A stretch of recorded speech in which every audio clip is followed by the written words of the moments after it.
Hello दोस्तों and मैं हूं यान एक्सप्लेन एंड आज मैं आपके सामने राइज ऑफ द ड्रैगन के सीजन 1 का लास्ट एपिसोड एक्सप्लेन करने वाला हूं और जैसे ही इसका सीजन 2 आएगा मैं उसे भी एक्सप्लेन कर दूंगा। इसके साथ ही आप लोगों को पता होगा कि मेरा पिछला चैनल यान एक्सप्लेन कॉपीराइट स्ट्राइक के चलते बंद हो चुका है एंड मैं अब उस पर एक भी वीडियो अपलोड नहीं कर सकता, इसीलिए मैं चाहता हूँ कि आप लोग प्लीज सपोर्ट दिखाएं और इस चैनल को भी अभी सब्सक्राइब कर लें। एपिसोड की स्टार्टिंग में हम देखते हैं कि जैक अपने एम्परर पपेट को बाहर बुला लेता है ताकि वो उस क्लेमिटी थंडर से बच सके और वो पपेट उसके चारों ओर एक सील्ड बना देती है। तभी हम उन पिल्स को देखते हैं जो कि अब रिफाइन होने लगे थे। फिर हम जैक को देखते हैं जिसके अंदर से अचानक एनर्जी रिलीज होती है और वो काफी खुश होता है क्योंकि अब वो 6 स्टार मार्शल सेंट रियाल पर पहुंच चुका था और फिर से वो उन पिल्स को रिफाइन करने लगता है और उसकी एम्परर पपेट उसके चारों तरफ सील्ड बनाने लगती है। फिर हम देखते हैं कि जैक की पावर्स के कारण अब उसने उन पिल्स को रिफाइन कर लिया था और अब उसके पास 3 पिल्स आ जाती हैं और जैसे ही पिल क्रिएट होती हैं वो दोनों क्लेमिटीज भी वहां से गायब हो जाती है। फिर हम जैक को देखते हैं जो कि अपने एम्परर पपेट को वापस रख लेता है और वो कहता है कि एम्परर पपेट के अंदर अब काफी कम एनर्जी बची है, मुझे इसे ध्यान से इस्तेमाल करना होगा। तभी जैक के पास फोर फादर पहुंच जाते हैं और फिर जैक उन्हें अपनी रिफाइन की गई तीनों पिल्स दिखाता है। इन पिल्स को देखकर फोर फादर हैरान रह जाते हैं और वो कहते हैं कि तुमने एक 9 ऑरिफिसेस गोल्डन पिल रिफाइन की है। फिर जैक उन्हें बताता है कि मैंने 2 6 ऑरिफिसेस गोल्डन पिल बनाई हैं और मेरे हाथ में एक 9 ऑरिफिसेस गोल्डन पिल भी आ गई है।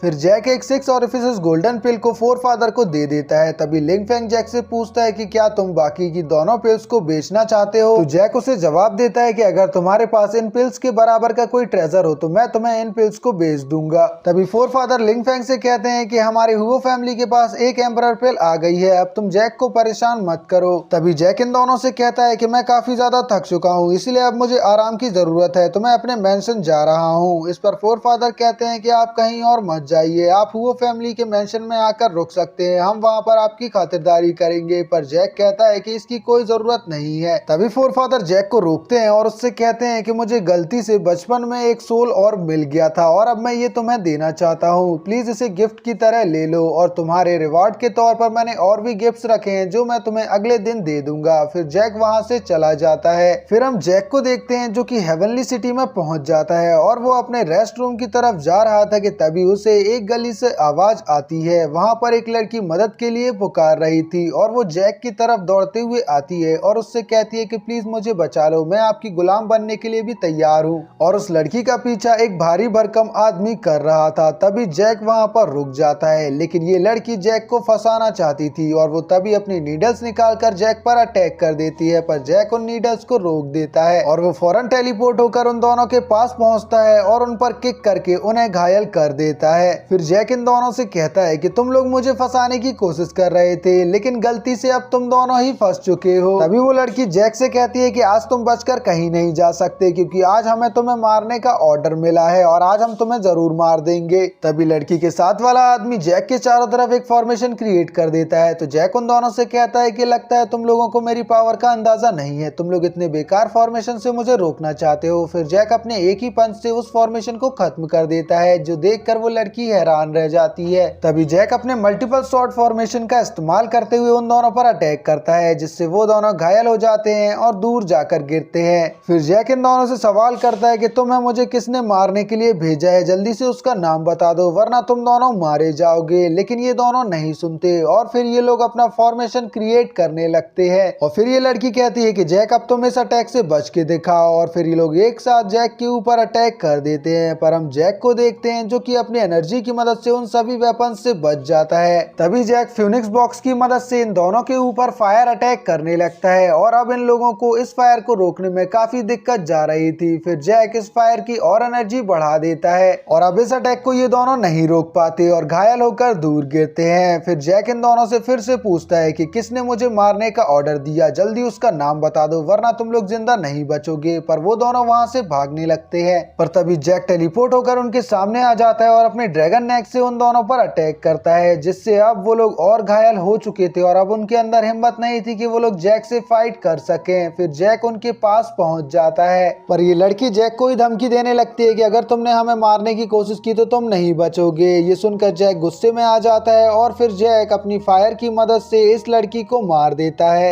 ये सब देखकर उस लड़की का पार्टनर डर जाता है और वो जैक से कहता है कि प्लीज मेरी जान बख्श दो। टियानलोंग फैक्शन के चीफ युन जुआन ने मुझे ऑर्डर दिया था कि मैं आपको मार दूं। टियानलोंग फैक्शन का नाम सुनकर जैक को काफी गुस्सा आता है और वो कहता है कि ये लोग अभी तक नहीं समझे कि मुझे गुस्सा दिलाने का अंजाम क्या हो सकता है। अब मुझे लगता है कि मुझे टियानलोंग फैक्शन को पूरी तरह खत्म करना होगा। कुछ देर बाद जैक अपनी रिफाइन की गई पिल की एनर्जी को अपने अंदर एब्जॉर्ब कर लेता है और फिर वो अपने टाइम शटल को बाहर निकाल लेता है और फिर जैक उस टाइम शटल के अंदर से फ्यूनिक्स 7 क्लैन के मास्टर्स को बाहर निकालता है और उनसे कहता है कि आज तुम्हारे लिए मेरे पास एक टास्क है और अगर तुम लोगों ने उसे पूरा नहीं किया तो तुम जानते हो मैं तुम्हारा क्या हाल करूंगा। तभी वहाँ खड़ी लड़की जैक से पूछती है कि तुम हमें कब रिहा करने वाले हो, प्लीज हमें बता दो। इस पर जैक कहता है कि जैसे ही मैं वॉर एम्परर रियान पर पहुंच जाऊंगा तब मुझे तुम लोगों की जरूरत नहीं होगी, फिर तुम लोग जा सकते हो, लेकिन तब तक तुम्हें मेरा साथ देना होगा। और फिर जैक वहाँ से टियानलोंग फैक्शन की तरफ निकल जाता है। फिर हम देखते हैं कि टियानलोंग फैक्शन के जो पहरेदार थे वो जैक को आगे आता देखकर उसे रोकने लगते हैं और उससे कहते हैं कि तुम आगे कहां बढ़ते जा रहे हो, तुम टियानलोंग फैक्शन में नहीं जा सकते। तो जैक कहता है कि मैं यहाँ पर टियानलोंग फैक्शन को तबाह करने आया हूँ और आज तुम में से कोई जिंदा बचकर नहीं जाने वाला। ये सुनकर वो दोनों गुस्से में आ जाते हैं और वो जैक से कहते हैं कि तुम्हारी हिम्मत कैसे हुई टियानलोंग फैक्शन के बारे में ये सब कहने की। तभी जैक अपने एक ही पंच के साथ एक सिपाही को घायल कर देता है, लेकिन जैक का गुस्सा अभी भी शांत नहीं हुआ था और फिर हम देखते हैं कि जैक वहाँ के मेन गेट को अपनी पावर की मदद से ब्लास्ट कर देता है और फिर हम देखते हैं कि जैक ने पूरे टियानलोंग फैक्शन को आग से भर दिया है। और फिर जैक टियानलोंग फैक्शन के मेन मेंशन पर पहुंचता है और वहां पर जोर से आवाज लगाता है कि लू जुआन तुम कहीं भी हो बाहर आ जाओ, आज मैं तुम्हारी आंखों के सामने तुम्हारे टियानलोंग फैक्शन को तबाह कर दूंगा। और इसी के साथ हमारा ये एपिसोड और फर्स्ट सीजन एंड होता है। तो अगर आप लोगों को पहले से मेरी एक्सप्लेनेशन पसंद आ रही हो तो प्लीज यार इस चैनल को सब्सक्राइब जरूर कर लेना। हाँ मैं बार बार सब्सक्राइब के लिए बोल रहा हूँ, लेकिन प्लीज यार मेरी कंडीशन समझो, एक 90K का चैनल खोने के बाद आदमी और क्या एक्सपेक्ट कर सकता है सिवाय अपने ऑडियंस के सपोर्ट के।